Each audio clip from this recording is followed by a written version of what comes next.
Welcome back to New to Prepping with the Frontier Preppers. Today, like I said in the last video, we're going to be talking about water. Water is something that you can go without it for 3 days. I have gone without water for about 24 hours. It is extremely unpleasant, so I don't recommend anybody to do it. If you have the ability to store water away, I will highly recommend you to do so. Now, one thing that you need to know about water is that water is really heavy. If I remember correctly, I think it's like 7 to 8 pounds per gallon. So that's a lot of weight if you're planning to carry on you. That's why you're always gonna see me, with something like this, a bottle of something like that. Obviously not carrying a gallon of water because that's a lot. Now, this right here, believe it or not, this is what I carry with me when I go hunting or I go camping or whatnot. I carry it with me in my car. I take it with me, I should say. I don't carry it per se, or I'll put it in the argo or whatever. But I always keep water with you. Now, like I said before, 3 days without water. I've done 24 hours without water. Highly unrecommendable. Don't do it. Stay hydrated. Massive migraine. Vision was blurry. I was cranky as heck. Nobody could stand me, to tell you the truth. So stay hydrated. Now, when it comes to storing water, there is a lot of ways to store water. I have here, like I said, this one is my preferred method, and this is because these things are literally indestructible. I mean, literally, I have that one actually fell off the trailer once, tumbled all over the road. I grabbed it back and I put it back in the trailer, and it was just fine. So, low take as a jug of milk. Just clean it up, fill it up, and put it away. There's nothing wrong with getting creative. You now have the ability of open the tab and getting as much water as you can. Back in the old days, that was not the case. You needed to go to the well. For those of you who are not familiar with old-fashioned wells, you drop the bucket and you have to bring it up. And let me tell you something, after 15, 20 times, you develop quiet shoulders. Ask me how I know. We had a lot of problems with water in Cuba, a lot. Even in the city, regular, more than none, we lost water a lot. So people got created, and what they did is they got 55-gallon tanks. Actually, they were metal, believe it or not. Very few people can find the plastic ones, but the metal ones, they will cut the top and they will put water in there. What they would do is, for drinking, they will boil the water. So after you boil the water, you kill everything that's in there, and it's safe to drink. That's what we did in the island. Here you have a lot of options. You have the Soramini, you have I can't remember for the life of me now, the Brita filters that you can put in a pitcher and just filter water directly from the tab, or just directly from your canteen. There's a lot of options in here. Reverse osmosis, that's a really good one. Depends on your needs, to tell you the truth. Depends on your need. In Florida, the one that I used the most was the Soramini, because a lot of times I needed to get water directly from the Everglades. And let me tell you something, if you ever have been around the Everglades, that rotten smell is for real. And although it cleans the water to a point, the taste is not good. And you still have to boil the water. So boiling water is a must when you are disinfecting your water, especially if you get it from the field. Keep that in mind. That's why I was going to recommend for you to have a container, to transport water, or one-night canteen with a cup and everything. That's a good way to have it. That way you have the ability of boiling water and prepare food at the same time. But nonetheless, to store water, it all depends on the space that you have. This is really good. If you have, all you need is, 5 or 6 of this, That's really good. However, those containers, you get what you pay for. Those containers are expensive. They're not cheap. Gallon of water. I mean, this is just a regular milk jug that I clean and I use. I use that for my quails.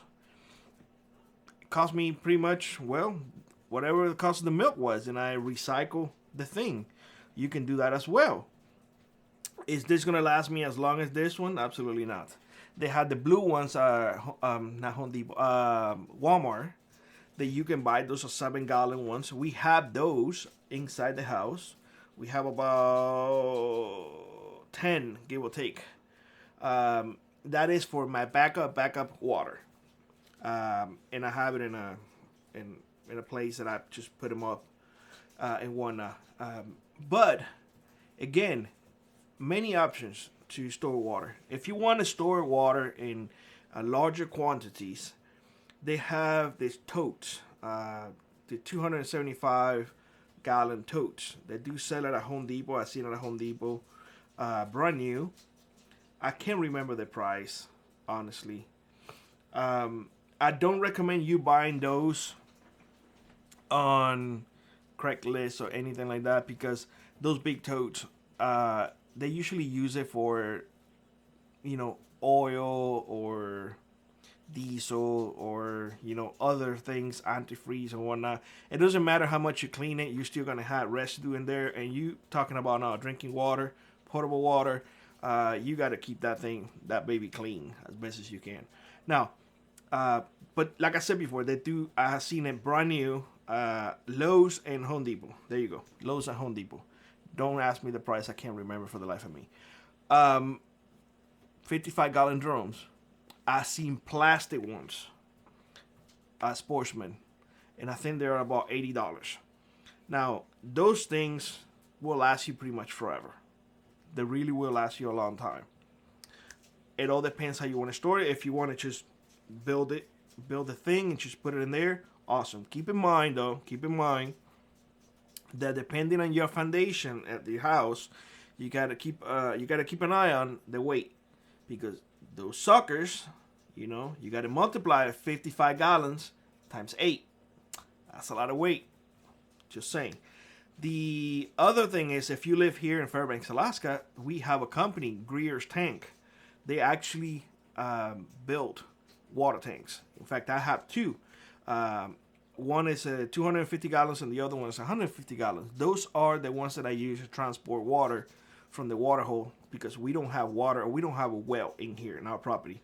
Water in Alaska is very iffy. It's hit or miss. Wells can be 500 feet. You're talking about $30,000, maybe $50,000, and sometimes, well, a lot of times, we don't get good water. It's contaminated water or has arsenic or whatever, and so it's not worth the trouble. So the way that we store water here, honestly, a lot of people have what they call a shed with a 1,000-gallon tank above ground, and the shed is heated. We don't have it that way. We have an underground tank, 1,000 gallons, and we never have a problem, to tell you the truth. It's underground. That water never has frozen ever. Not an issue. It's like a cistern. That's exactly what it is. So if you are in a place that you can have a cistern, dig a hole, get 5 or 6 55-gallon drums if you want to go cheap, connect it together, and there you go. You have now a reservoir that you now have water for a rainy day, if you will. Rainy water is also a way to get water for free. Again, I will recommend you to filter and boil that water, just to be safe. I always remember, the more precautions you take, the better off you're going to be. And the reason why is because I had gotten stomach aches and bugs and whatnot when I was on the island. And the worst thing you can have is the runs. I remember they were fishing, and fishing in Cuba is very iffy. We were riding bikes, because that was the way that we move around. And we're talking about, I was at a good 25, maybe 30 miles one way, and then 25 or 30 miles the other way. and I drink very questionable water. Well, those miles coming back, they were painful. Very, very painful. Very painful because I didn't listen to my grandfather when he'd say, "Hey, before drinking that, make sure you boil the water." Well, I was too thirsty. I was not going to do that. I was not going to start a fire and do it the right way. Well, yeah, I paid the consequences. So you don't have to pay the consequences. Don't do that. Now, like I said before, there are many ways to store water. You can definitely go online and search what is the best way for you. I can give you more pointers if you want me to, but I think it will be best for you to do a little bit of research. And if you have further questions, you're more than welcome to reach out to us via emails. Frontierpreppers@gmail.com. We try to respond to people's questions as fast as we can. Sometimes we take a little longer, but we definitely are engaged with our community members. So there's no point of me recommending you one when I don't know what your circumstances are. I don't know your income base. I don't know if you need it for, to filter mud, to filter bacteria. I just don't know. So I want you to do the research and see which one you like best. If you have questions, you can definitely reach out to us and we will give you our honest opinion based on our experience. If we don't have experience, we will flat out tell you we do not have experience on it. With that being said, have your water stored away. Be ready. Don't be sorry. Like always, rock on, prep on, and I will see you in the next one. Bye-bye, everybody.